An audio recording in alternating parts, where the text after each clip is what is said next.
గౌరవనీయులు కొనిదెల పవన్ కళ్యాణ్ గారు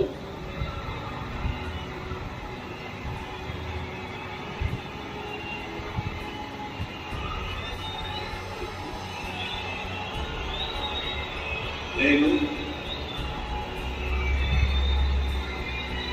కొనిదెల పవన్ కళ్యాణ్ అనే నేను శాసనం ద్వారా నిర్మితమైన భారత రాజ్యాంగం పట్ల నిజమైన విశ్వాసం విధేయత చూపుతానని, భారతదేశ సార్వభౌమాధికారాన్ని సమగ్రతని కాపాడుతానని, ఆంధ్రప్రదేశ్ రాష్ట్ర మంత్రిగా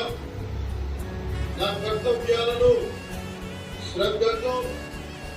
అంతఃకరణ శుద్ధితో నిర్వహిస్తానని భయం గాని